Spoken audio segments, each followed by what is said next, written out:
Hello students, olympiad देने वाले students के लिए बहुत ही बड़ा अपडेट निकल करके आ रहा है। बच्चों, आईआईटी कानपुर नेक्स्ट सेशन के लिए कुछ एडमिशन बीटेक और बीएससी के ओलंपियाड के थ्रू भी लेने वाली है।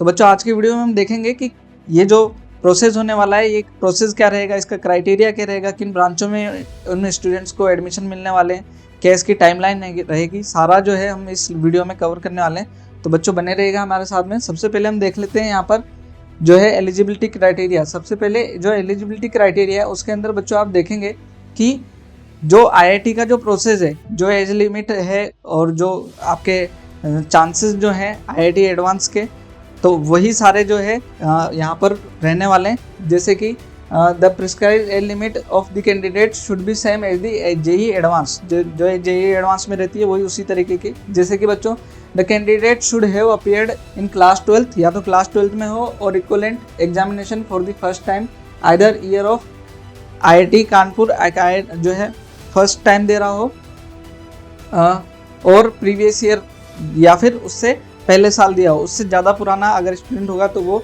उसके लिए एलिजिबल नहीं होगा। आगे क्या है बच्चों, candidate should have qualifying examination जो है उसमें फर्स्ट क्लास मार्क्स होने चाहिए। Candidate should not have been admitted to IIT, जो है किसी आईआईटी में जोसा काउंसलिंग के थ्रू जो है उसका एडमिशन नहीं हुआ हो, वैसे स्टूडेंट जो है इस क्राइटेरिया को फुलफिल करते हैं। आगे क्या है, the candidate whose admission to IIT was cancel, अगर उसका एडमिशन हो चुका है लेकिन वो कैंसिल हो गया, तो बच्चों ऐसे स्टूडेंट भी जो है वो नॉट एलिजिबल होंगे ओलंपियाड के थ्रू एडमिशन लेने से। साथ ही बच्चों, यहाँ पर कुछ लिस्ट दी हुई है जो कि उन ब्रांचेस की हैं कि जिन ब्रांचेज में, जिन डिपार्टमेंट्स में उन बच्चों को एडमिशन मिलने वाला है, कितनी सीट्स होने वाली है, वो सारी जो है। और यहाँ पर जो कुछ रिमार्क्स भी दिए हुए हैं किन किन चीज़ों की प्रायोरिटी रहने वाली, वो चीज़ भी देखें।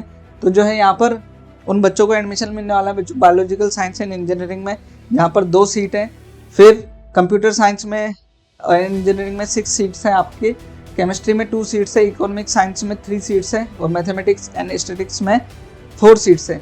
तो यहाँ पर जो है बच्चों प्रायोरिटी क्या रहेगी, यहाँ पर biological science and bio engineering में एडमिशन लेने वाले उनके लिए यहाँ पर olympiad in biology, physics, chemistry and mathematics में वो जो है अपीयर हुआ। और यहाँ पर जो है सीट किस तरीके से डिवाइड होगी उसके लिए कुछ रिमार्क्स दिए हुए हैं। 1 candidate will be selected through the mathematical, olympiad के थ्रू 1 सीट जो है अलॉट होगी। 1 candidate from biology, physics and और केमिस्ट्री, जो है दूसरा कैंडिडेट कहाँ से आने वाला है, बायोलॉजी, फिजिक्स और केमिस्ट्री ओलंपियाड के थ्रू। आगे क्या कह रहे हैं बच्चों, यहाँ ध्यान देने वाली बात है, if there a common candidate in both mathematics में और बायोलॉजी, फिजिक्स, केमिस्ट्री ओलंपियाड में, she will considered in the channel in which she has higher rank, जिसमें ज़्यादा रैंक होगी उसकी, वो जो है स्टूडेंट कंसिडर किया जाएगा। If the candidate has the same rank in both channels, she और he will consider in the mathematical channel, जो मैथमेटिकल जो चैनल का जो स्टूडेंट रहा होगा जिस, तो उसको पहले प्रायोरिटी मिलने वाली है। कंप्यूटर साइंस में देखें बच्चों तो यहाँ 6 सीट्स होगी, और वो जो है ओलंपियाड होना चाहिए किसमें, मैथमेटिक्स और इन्फॉर्मेटिक्स में। यहाँ पर देखें बच्चों, यहाँ पर देखें 6 सीट है, जिसमें 3 सीट्स जो है will be selected through mathematical olympiad. Mathematical olympiad के थ्रू जो है 3 सीटें फिल की जाएगी, और 3 candidate will be selected from informatic olympiad, जो इन्फॉर्मेटिक ओलंपियाड है उससे 3 सीटें फिल की जाएगी। आगे क्या है बच्चों, an applicant holding rank in both mathematics and informatics olympiad will be considered for first through the olympiad. जो है दोनों में जो पार्टिसिपेंट होगा स्टूडेंट, उसको पहली प्रायोरिटी मिलने वाली है। आगे क्या कह रहे हैं, हायर रैंक उसको मिलने वाली है। An applicant holding the same rank in the both olympiad will be the first considered through the mathematics olympiad. ठीक, पहले किसको प्रायोरिटी मिलेगी, मैथमेटिक्स ओलंपियाड को, फिर बाद में इन्फॉर्मेटिक ओलंपियाड को प्रायोरिटी मिलने वाली है। आगे क्या है बच्चों, केमिस्ट्री के अंदर देखें, केमिस्ट्री के अंदर जो ओलंपियाड से बच्चा होना चाहिए वो केमिस्ट्री ओलंपियाड से होना चाहिए। साथ ही क्या कह रहे हैं, candidate from the training camp of Indian national chemistry olympiad will be consider, जो क्या है, इंडियन नेशनल केमिस्ट्री ओलंपियाड से जो है INPHO CHO से जो स्टूडेंट होगा उसको प्रायोरिटी यहाँ पर मिलने वाली है। इकोनॉमिक साइंस में देखें बच्चों, जो बच्चा है वो क्या होना चाहिए, और मैथमेटिक्स ओलंपियाड से होना चाहिए, candidate from the training camp of mathematics olympiad. जो मैथमेटिक्स ओलंपियाड से होना चाहिए विल बी कंसिडर, उसको जो है कंसिडर किया जाएगा। नेक्स्ट जो है बच्चों क्या कह रहे हैं, ओलंपियाड यहाँ पर मैथमेटिक्स एंड स्टैटिक्स डिपार्टमेंट में जो है 4 सीटें वहाँ पर, और स्टूडेंट का होना चाहिए बच्चों मैथमेटिक्स ओलंपियाड। क्या कह रहे हैं, 2 सीट जो है बच्चों will be selected for bachelor science in mathematics, bachelor science mathematics में and scientific computing, and 2 candidate for bachelor science in static and data science. जो है 2 स्टूडेंट जो है कहाँ पर science static and data science के अंदर इनको सीट मिलने वाली है। आगे क्या है बच्चों, candidate who have been selected for international mathematic olympiad training camp will be consider. अगर वो जो है इंटरनेशनल ओलंपियाड मैथमेटिकल ओलंपियाड में सेलेक्ट हुआ है तो उसको पहली प्रायोरिटी मिलने वाली है।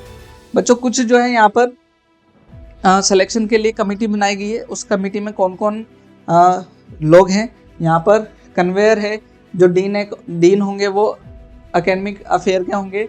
मेंबर जो है एक क्या होंगे, हेड ऑफ डिपार्टमेंट होंगे, आईआईटी कानपुर के थ्रू ही होंगे ये। कन्वेयर होंगे, फैकल्टी रिप्रेजेंटेटिव होंगे, ठीक। तो इस तरीके से सेक्रेटरी होंगे। कुछ जो है यहाँ पर कमेटी बनाई है लोगों की, वही लोग जो है बच्चों क्या करवाने वाले हैं। यहाँ पर इन्होंने एक प्रोसेस रखा हुआ है। प्रोसेस क्या है, यहाँ पर जो आपको एक एडवर्टाइजमेंट होगा, जिसके बाद में एग्जामिनेशन होगा। एग्जामिनेशन के बाद में एग्जामिनेशन जो है वो तो बच्चों मैंडेटरी है, एग्जामिनेशन तो होगा ही होगा, लेकिन जो है एक इंटरव्यू प्रोसेस भी हो सकता है, वो ऑप्शनल है, वो जो है बाद का प्रोसेस हो सकता है, वो जो है कंपलसरी नहीं है, मैंडेटरी नहीं है। तो यहाँ पर जो है अलग अलग जो है कमेटीज है जिनके थ्रू जो है आपका स्क्रूटनी की जाएगी, अलग अलग जो है इंटरव्यू प्रोसेस और एग्जामिनेशन प्रोसेस वो सब होने वाले हैं, ठीक है बच्चों। The terms reference to committee as follow, जो कमेटी जो है अलग अलग स्टेप्स को फॉलो करेंगे, जैसे कि the committee will invite performance preference from applicant detail in the list sent by department. जो डिपार्टमेंट जो है वो लिस्ट जो सेंड करेगा उसको जो है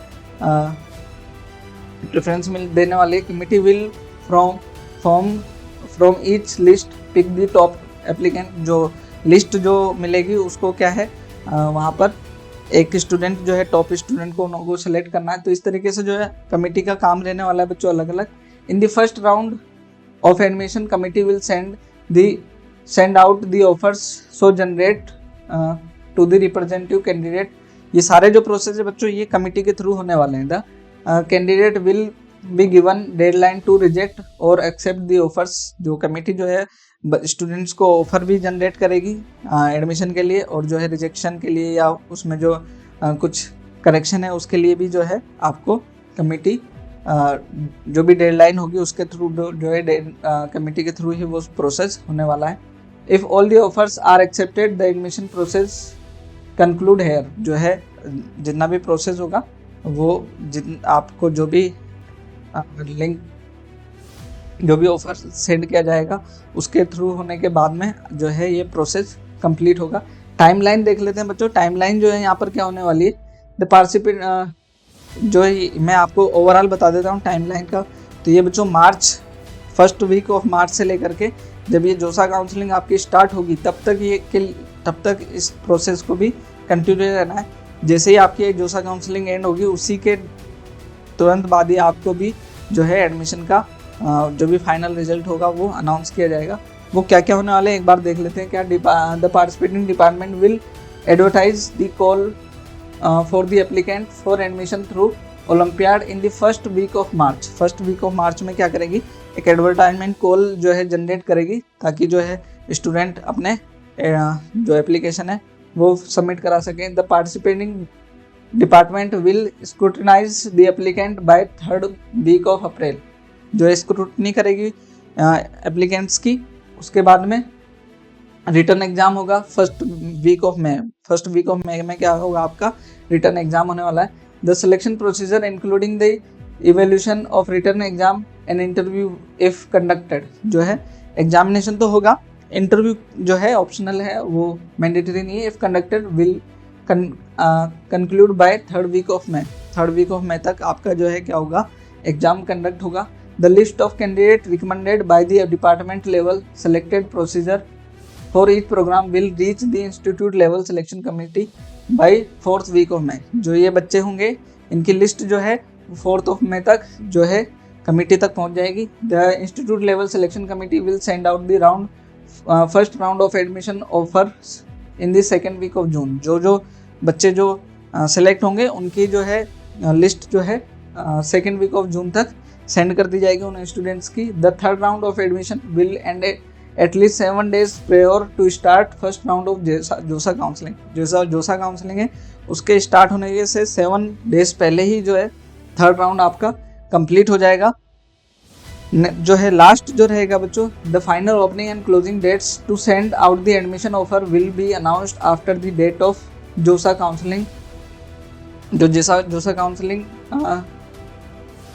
जोसा काउंसलिंग होगी उसके ओपनिंग और क्लोजिंग डेट के बीच में जो है आपको आपका फाइनल रिजल्ट अनाउंस हो जाएगा। तो जो है जोसा काउंसलिंग जब तक एंड होगी तब तक आपका जो रिजल्ट होगा कि आपको सीट अलॉट हो गई है या नहीं हुई है वो भी आपको पता चल चुका होगा। तो इस तरीके से जो है बच्चों आपके लिए बहुत ही ज़बरदस्त न्यूज़ है। जो बच्चे ओलंपियाड क्वालिफाई करते हैं उनको डायरेक्ट एडमिशन मिलने वाला है। जो प्रोसेस है उसको फॉलो करना है और आपको डायरेक्ट एडमिशन मिलने वाला है IIT कानपुर में, चाहे वो BTech में एडमिशन हो या BSc में एडमिशन होगा। Thank you.